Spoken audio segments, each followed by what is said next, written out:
Hi folks, so welcome back. So in this video I'm going to cover two companies from the value retail space. तो I have already covered देखो V2 Retail and Style Bazaar. तो वो video अगर आपने नहीं दिखा तो that is a must, क्योंकि उसमें आई ऑल्सो टॉट कि भाई 1 ईयर फॉरवर्ड आप वैल्यूएशन के लिए 1 year forward PEG which is a main metric, वो देखना है how to calculate that as well. तो in this video I am going to cover another two companies from the value fashion space retail and apparel में.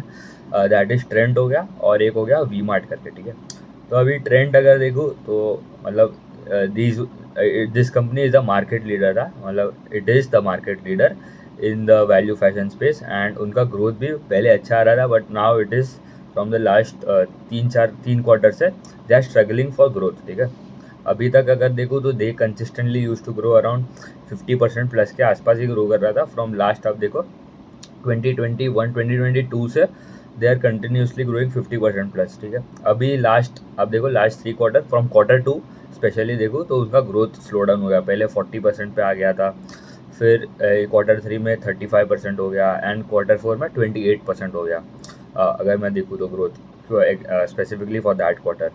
तो इनके around अभी 1000 store है, क्योंकि इनका मतलब कंसिस्टेंटली इतना ग्रो कर रहा है, तो क्योंकि बेस भी इतना बड़ा बन गया है. ठीक है, तो इनका सेल्स ग्रोथ देगा for Q4 that was around 27%. 1043 stores है एंड लास्ट ईयर बाय हुआ देखो तो 811 थे.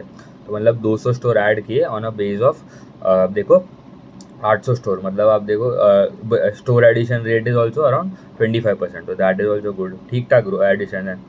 बीइंग बिग बिग साइज में इतना बड़ा साइज लेके भी दे आर एडिंग 25%. आप बाजार स्टाइल देखो, they are not able to add at such a high, मतलब इतना कम बेस है उनका, 200 स्टोर है, but they are only guiding 40 to 50 store in year.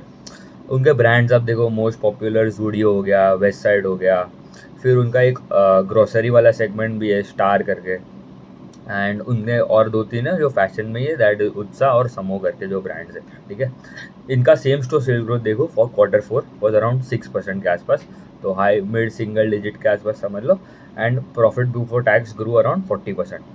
EBIT margin उनके अराउंड 9.3 थे. लास्ट ईयर वाई देखो तो 8.3 थे. तो ये एक्सपांशन हुआ है मेनली. आप देखो सब कंपनीज का Q4 was strong this time, क्योंकि this time Eid fell in Q4 of FY25.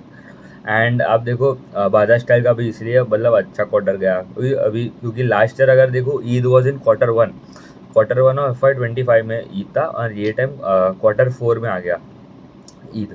तो इसलिए ये जो शिफ्ट हुआ इन द सीजनल मिक्स आप देखो, इसलिए सबका ग्रोथ भी अच्छा है इन Q4. अभी Q1 में देखना पड़ेगा कैसे ग्रोथ आता है. एंड अभी ये कंपनी कौन कौन नहीं करता है, तो हम लोग को आगे क्या क्या गाइडेंस है वो एग्जैक्टली मालूम नहीं है. ठीक है, एंड उनके वेस्ट साइड के देखो अगर stores, they added 40 stores in FY25 and Zudio के 244 स्टोर ऐड किया. जूडियो के स्पेसिफिकली देखो 765 स्टोर्स है, वेस्ट साइड के 248 250 स्टोर्स के आसपास है. उनका लाइफस्टाइल मतलब ये उत्साह समूह हो गया, फिर जूडियो ब्यूटी वाला, मतलब दे हैव ऑल्सो लॉन्च. आप देखो लैब ग्रोन डायमंड्स में भी एंटर कर रहे हैं. तो 30 स्टोर्स वहाँ से एंड 78 स्टोर उनका जो ग्रोसरी फूड FMCG वाला सेगमेंट जो है, दैट इज़ आपका स्टार वाला स्टार बाज़ार. तो इनका स्पेसिफिकली स्टार बाज़ार में देखूँ तो वहाँ पे दे आर सीइंग कि भाई उनका margin, one of the reason is that for margin expansion कि उनका प्राइवेट लेबल वाला जो सेगमेंट है ओन ब्रांड्स का, मतलब खुद बना के बेच रहा है, that has is steadily rising. मतलब इनका अराउंड ये टाइम 73% हो गया. एंड लास्ट ईयर वाई देखो तो 67% था. मतलब जितना थर्ड पार्टी से नहीं उठाएगा उतना अच्छा है, क्योंकि उनको डिस्काउंट भी कम है और मार्जिन भी ज़्यादा मिलेगा. एंड FMCG सेगमेंट उनका जो है स्टार वाला, दैट कॉन्ट्रीब्यूट टू 24%. फिर जनरल मर्चेंडाइज एंड अपैरल वाला जो है दैट इज़ अराउंड 32%. फिर आप देखो फ्रेश वाला जो सेगमेंट है दैट इज़ 18%. एंड स्टेपल मतलब जो आटा दाल चावल वाला सेगमेंट है दैट इज़ अराउंड 26%. इनका ROE return ratio also good, study company है. अभी उनका कोई गाइडेंस नहीं है, बट उनका एक अभी रिपोर्ट आया था. मोतीलाल ओसवाल जो है उन्होंने, मतलब उनका जो एनालिस्ट हो गया, उन्होंने एक रिपोर्ट में बोला कि ऑब्वियसली उन्होंने मतलब मीटिंग में 1-to-1 मीटिंग हो गया with the management of Trent. They have guided कि भाई they want to grow around 25% plus for medium term. मतलब आप समझ लो 2-3 साल के लिए consistently they will grow around 25% plus. तो अभी तक तो 55 था, अभी ग्रेजुअली वो स्लो हो गया 40 35 बिलो नाउ, अभी अभी 30 का कम हो गया. ठीक है, तो दे आर एक्सपेक्टिंग कि भाई 25% अभी ये स्टेडी स्टेट रहेगा उनका growth rate for upcoming few years. And उनका अभी अगर वैल्यूएशन भी देखो, ठीक है, for a 25% growth company you are getting a P of around 130, ठीक है। तो मतलब दैट इज़ मतलब आप देखो पैग भी कैलकुलेट करो आप, तो 4-5 टाइम का पैग आ जाएगा, तो that is not a good deal at all, ठीक है। एंड ग्रोथ भी स्लो डाउन हो गया। वेरेज आप देखो दूसरे कंपनीज V2 का देखो, इवन बाजा स्टाइल का भी V2 से तो मतलब महंगा है, बट ट्रेंड से इट इज़ चीपर, ठीक है। बट मेन तो ग्रोथ पे ही आता है सब। तो ये हो गया उनका गाइडेंस था, 25% के आसपास का ग्रोथ रेट है। एंड मार्केट लीडर अभी तक कंसिस्टेंटली ग्रो कर रहा था, बट अभी it is now fallen behind both V2 retail and style बाजार, ठीक है। स्टाइल बाजार का गाइडेंस इज 20 to 25%, बट वो कंजर्वेटिव है उनका अभी, मतलब जो मैनेजमेंट ने बोला है उसके हिसाब से I am telling they can grow easily about 25%। अभी दूसरा जो है दैट इज़ वी मार्ट। अभी वी मार्ट का अभी 3 सेगमेंट है, ठीक है। उनका वी मार्ट के स्टोर्स है, फिर एक उनके स्टोर्स है अनलिमिटेड करके जो साउथ में ज़्यादा प्रेजेंट है। सिमिलर ये भी वैल्यू रिटेल वाले स्पेस में ही है। एंड लाइम रोड वाला, मतलब जो ऑनलाइन वाला है वहाँ से उनको कमीशन मिलता है। तो 84% जो रेवेन्यू है वो आता है उनका वी मार्ट के स्टोर से, 15% अनलिमिटेड के स्टोर से आता है, एंड लाइम रोड वाला जो 1% है मिनिमल सेगमेंट है। एंड वी मार्ट का स्पेसिफिकली वो स्टोर्स का देखो दैट ग्रू अराउंड 19%, अनलिमिटेड वाला जो है दैट ग्रू 11%। एंड टोटल अगर देखो ओवरऑल Q4 का FY25 का sales growth was around 17%, EBITDA grew 70%। And PAT में मतलब लास्ट टाइम तो वाई देखो तो लॉस था अराउंड 39 करोड़ के आसपास का, this time it was profit of 19 crore. क्यों प्रॉफिट था? क्योंकि Eid fell in this quarter and demand भी अच्छा था। पूरे FY25 का देखो सेल्स ग्रोथ वॉज अराउंड 17%, मतलब Q4 वर्सेज Q4 में भी 17% था, पूरे साल में भी 17% के आसपास ही है।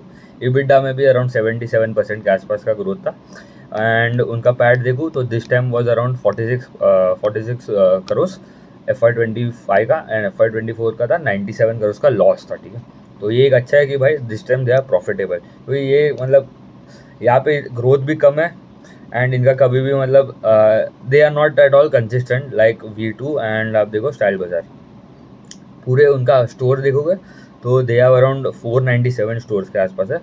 एंड लास्ट ईयर वाई 444 स्टोर्स है, मतलब they added around 53 store add के, नेट स्टोर एडिशन बोल रहा हूँ, मतलब 62 खोले उन्होंने बट 9 क्लोज भी कर दिए दोनों में। नेट स्टोर से मतलब है, ठीक है, कितने ओपन किया हमें उससे मतलब नहीं है, नेट स्टोर एडिशन बोले, क्योंकि आपने माइनस भी मतलब कम भी हो गया ना स्टोर, क्योंकि वहाँ पे मतलब उतना कोई डिमांड नहीं लग रहा है जो स्टोर में, तो उन्होंने बंद कर दिया।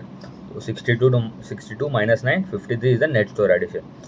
तो 53 स्टोर ऐड किया उन्हें बेस ऑफ 450 के आसपास, तो मतलब आप समझ लो कितना हो गया, मतलब 10-15%, 12-14-15% का उनका स्टोर का ग्रोथ रेट आ गया, ठीक है। अभी FY26 में they have given a guidance कि they want to grow their sales by 17 to 20%, मतलब ट्रेंड से भी कम, स्टाइल बाजार से भी कम, एंड V2 तो मतलब अलग ही लेवल में खेल रहे हैं 45-50%। तो ये तीनों कंपनीज है, सबसे खराब गाइडेंस इनका है, ठीक है, in terms of sales growth. And उनका मार्जिन भी उन्होंने बोला कुछ एक्सपांड नहीं होने वाला है, तो उनका जो कॉन कॉल में भी और मैनेजमेंट का जो इंटरव्यू होगा उन्होंने बोला मार्जिन इंप्रूव नहीं होने वाला, दे विल रिमेन स्टेबल। मतलब अभी इनका पैट मार्जिन अगर देखूँ तो it was around 1.4% this year FY25 में, लास्ट ईयर इट वॉज -7 में भी लॉस था, ठीक है, तो इसीलिए नेगेटिव में रहेगा। तो अगर एंड इनका और देख लो तो same store sale growth for Q4 was around 8%, पूरे साल का 11% था, तो दैट वॉज गुड। उनका गाइडेंस भी यही है कि same store sale growth would भी हाई सिंगल डिजिट के आसपास, मतलब आप समझ लो 7-8% के mid to high single digit 7-8% के आसपास का ही सेम स्टोर सेल ग्रोथ रहेगा। एंड Q4 में this time in Q4 they added around 9 stores. And इनका स्पेसिफिकली जोग्राफिकल मिक्स भी देखो, मतलब सबसे ज़्यादा उनके क्या बोल सकते हैं स्टोर्स कहाँ से है, यूपी में सबसे ज़्यादा 155 स्टोर्स यूपी में, बिहार हो गया 70 स्टोर्स, फिर साउथ में जो अनलिमिटेड वाला जो सेगमेंट साउथ में ज़्यादा प्रेजेंस है उनका, तमिलनाडु में अराउंड 30 स्टोर्स है, फिर झारखंड में भी अराउंड 28 स्टोर्स है, and Rajasthan also around 30 stores. And they are telling अभी गाइडेंस पे as we talk sales growth का गाइडेंस कितना है 17 to 20% for FY26। And PAT margin अगर अज्यूम करूँ 1.4 है, 1.5 के आसपास ही रहेगा, ठीक है। तो अभी अगर उनका 1 ईयर फॉरवर्ड पैक भी कैलकुलेट करता हो मतलब एक तो हमें देखना है कि अगर पेग रेशियो एक we have to look from the growth perspective, ठीक है, मतलब पहले ग्रोथ देखना है उसके बाद पैक पे आना है, ठीक है। तो ठीक है, तो भी हम लोग देख लेते हैं, क्योंकि अगर एक कंपनी जो है that is at a P of 10 का पी है एंड 10% का ग्रोथ है, तो आप पैक आ जाएगा 1। बट एक कंपनी जो 50 का पी है एंड 50% का ग्रोथ रेट है, तो उसका भी पैक आएगा 1। तो कौन सा बेटर हुआ? तो आई वुड प्रिफर कि भाई जो 50 वाला है, आई वुड प्रिफर दैट, क्योंकि ग्रोथ उसका ज़्यादा है, ठीक है। फिर अगर इनका देखूँ, ठीक है, इनका मार्केट कैप अभी कैलकुलेट कैसे करते हैं? पैग रेशियो बेसिकली ये टाइम का उनका जो FY25 का जो सेल्स था उसको हमें मल्टीप्लाई करना है by the guidance of FY25, मतलब जो FY26 के लिए क्या गाइडेंस दिया, 20% के आसपास का सेल्स ग्रोथ।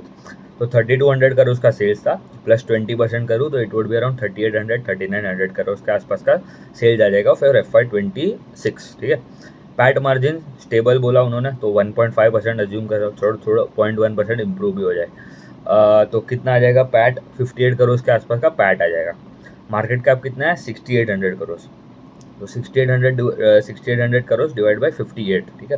तो दैट कम्स टू अराउंड, आप देखो 120 का 1 ईयर फॉरवर्ड पी आ रहा है इनका। अभी करंटली पी इज अराउंड 300 और उनका लॉस था, इसलिए पी आपको इतना ज़्यादा लग रहा है। तो पी 1 ईयर फॉरवर्ड 120 का पी आता है, ठीक है। और अर्निंग्स का ग्रोथ देखो, ठीक है, चलो सेल्स ग्रोथ भी नहीं, एक पैग होता है, we use PEG with respect to sales growth भी निकाल सकते हो, पैग विद रिस्पेक्ट टू जो अर्निंग्स ग्रोथ है, ठीक है। तो अर्निंग्स में कितना ग्रोथ आ गया? अगर ये टाइम उन्होंने 46 करोड़ का प्रॉफिट बताया एंड नेक्स्ट ईयर FY26 में if they are going to see a profit of around 58-60 crore, तो ग्रोथ अराउंड 25% के आसपास का ग्रोथ आ गया इन अर्निंग्स, इन द प्रॉफिट। तो 120 का भी 25% का अर्निंग्स ग्रोथ, तो मतलब 5 टाइम्स के आसपास का 4.5 टाइम्स के आसपास का आपका पैग निकल जाता है, ठीक है। तो मतलब that is also very expensive. तो पैग यूजुअली हम देखते हैं विथ अगर 1.5 के नीचे अगर मिल जाए तो दैट इज़ वेरी गुड, अगर विथ रिस्पेक्ट टू ग्रोथ, ठीक है। ग्रोथ सबसे इंपॉर्टेंट है, उसके बाद पैग पे आना है। बट इनका जो सबसे ख़राब ग्रोथ है, सबसे स्लो ग्रोथ है चारों कंपनी में, टाइटन का बोल रहा हूँ, ट्रेंट जो है, मतलब उनका 1000 स्टोर के बेस पे they are still aiming for 25% growth and they are aiming for 17 से 20% ऑन आधा बेस पे ऑन ऑफ ट्रेंट, ठीक है। एंड नए स्टोर का बात करूँ तो they want to add around 65 stores, उसमें से उन्होंने बोला 1-2 store 1-2% of the stores would be closed as well. तो समझ लो 10-12 स्टोर्स बंद भी हो जाए उनके, 10 स्टोर्स, तो 50-55 स्टोर ऐड करेंगे ऑन अ बेस ऑफ अभी कितना 497, 500 स्टोर के बेस पे 50% का स्टोर एडिशन, 50 स्टोर्स का एडिशन, तो मतलब 10% का स्टोर एडिशन रेट हो गया, नेट स्टोर एडिशन बोल रहा हूँ। तो ठीक है, मतलब उतना कुछ एक्स्ट्रा ऑर्डिनरी नहीं करना। मेन तो हमें ग्रोथ देखना है। 4 कंपनी भी अब ऑलरेडी कवर्ड हो गया, ठीक है। V2 हो गया, स्टाइल बाजार, ट्रेंट एंड वी मार्ट। अभी दूसरे जो जो वीडियोज़ है उसमें भी रिटेल सेगमेंट में हम देखो कैंटाबिल रिटेल हो गया, आदित्य बिरला रिटेल हो गया, और एक कंपनी है मॉन्टे कार्लो, वो कवर करके this sector will be over, ठीक है। ठीक है, उतना रखते हैं। Thank you.